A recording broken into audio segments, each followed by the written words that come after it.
Aloha kako, my friends. Aloha. And welcome to our little aina of those who have passed on beyond your time. My name is John Papa I'i, and I am a child of our ancestors of Hawai'i. Now, I was born in 1800 and died in 1870. So, I saw many changes in my lifetime. Some good, some bad, some enjoyable, and some sad. But so it goes with any man's life.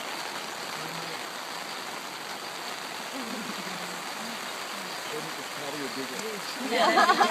You guys want to move back just a little bit? Yeah, we'll move back.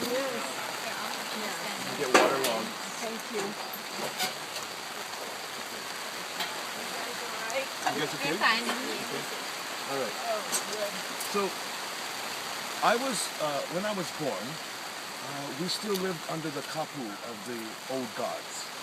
And when I was 10 years old, Kamehameha finally unified the islands. He had conquered Hawaii, Maui, Oʻahu, but Kauai still eluded him. And he was here on Oʻahu building his Peleliu fleet of foreign ships and guns, all in preparation for an invasion. But Kaumuali'i, the ruling chief of Kauai, saw what was going on. And so he decided it was better to surrender to Kamehameha's authority than going to war. Perhaps he had advice from the foreign merchants at the time who did not want to see the sandalwood trade being disrupted by a war. Well, Kamehameha's final conquest was a peaceful one, and I think it better, because the warriors and the common people did not lose their lives, and people did not suffer the hardships of war. Now, I was raised in Waipio, ever, on this island of Oʻahu. My parents taught me through kindness and encouragement. And from a very early age, I learned the rules of good behavior, proper behavior for a position on the royal court, where I was expected to serve the chiefs, something I did when I was 10 years old. I was placed in the court of the young chief, Liho, the son and heir of Kamehameha.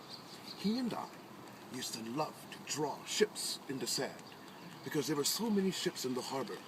We would go down to the waterfront at Nihoa and watch the ships being built by all these Hawaiian men. It was such a fine sight to see. All these ships lined up on shore like canoes.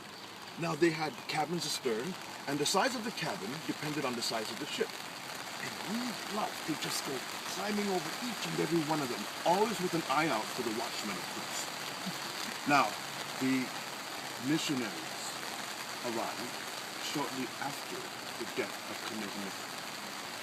And his son, Liho, died just a few years later. So Kamehameha III came to the throne when he was but a boy. Now, it was in the early 1820s that the chiefs decided to move from the beach to build their houses at Pohukaina, which is near King and Punchbowl Streets. I was made guardian of the king's eating, sleeping, and waking, and I stayed with the king until the latter part of 1832. You see, the king became wild in his habits and would not heed me, so I left. I then went to Lahaina Luna Seminary, where I studied, and I found this great love of writing and learning. And through this new learning, I decided I must give my whole being to the betterment of our kingdom, to strengthen our kingdom, to strengthen our nation. Now, there are many incidents that threatened our kingdom, and I can tell you of one in which I was personally involved. But one thing you should know first is that in those years, the Catholic priests were not allowed in the Hawaiian Islands. Oh no. Now, it was forbidden by the chiefs to say the Catholic Mass. The incident began with the arrival of the French frigate l'Artemis, commanded by a Captain Laplace in July 1839.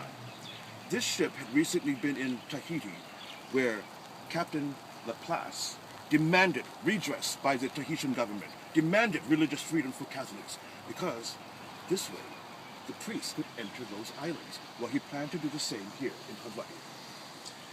The captain stayed aboard his ship, and through his the French consular agent Jules Dudois issued his demands. They were complete religious freedom for Catholics, $20,000, and a salute to the French flag. Now, the king had been away in Lahaina at the time, but Captain Laplace put a timetable on his demands, and he even took hostages to force the king's hand. I was a hostage on Long Tennis. Now, the captain offered asylum to the foreigners aboard his ship should he attack, but he excluded anyone from the Protestant mission because he deemed them the real culprits of what he called the insults to France. Well, all the foreigners started arming themselves with guns because they were afraid of the violence and the looting. They were so afraid of Laplace's guns that the chiefs and the foreign community pledged money to the king in advance of his arrival. Well, the money was ready on July 13th, and in the afternoon it was delivered to the ship. When the money was counted and the seals affixed, I was allowed to go to shore. 21 guns were then fired from the frigate. The next day, the king landed in Honolulu, and Captain Laplace came on shore. And a mass was celebrated at a royal residence. Well, the next few days, the king and some of his royal advisors negotiated a treaty of commerce and friendship with the French and Hawaiian relations. One great thing from this treaty was the overturning of the liquor laws. You see, years before, Queen Kamehameha put out the fires of liquor making, saloons, intoxication, because she saw what a bad thing it was for her people. But the French demanded this because they could sell their wines and their brandies. And with the signing of this treaty, drunken foreigners surrounded the mission with rude shouts and loud music, and one even said if he found Reverend Bingham, he would like to chop off his head. Well, that's how it was in those days. Big foreign ships with big guns often told us what we should do in our islands. And because we were a small country and no defense to match, we often had to agree.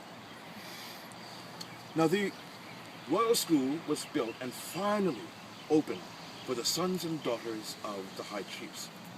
And I was made the kahu of these children. I knew everyone so well, and my wife Sarah and I were also foster parents of Victoria Kamamalu. Her mother, Kina'u, was taken away to God. But we loved her as a child of our own bodies.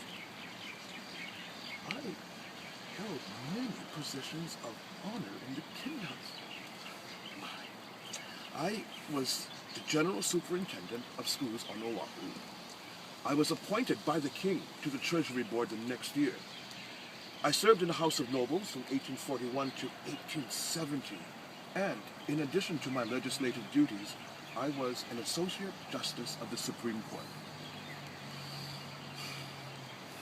I started my life in the time of Kamehameha the Great, and I ended my life during the time of Kamehameha V. I saw the kingdom go from worshipping of many gods to Christianity. I saw many political changes, as well as changes in the daily lives of our people. And although I adopted many foreign ways, I always carried a deep love and affection for the ways of my ancestors. The training of my early years included a profound love and devotion for my family and to the service of the chiefs, and through them the service of our people. My last year was spent at my birthplace in Ever.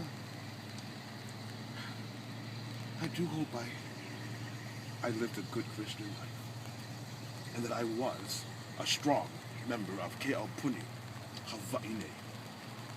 Thank you for your visit. And aloha.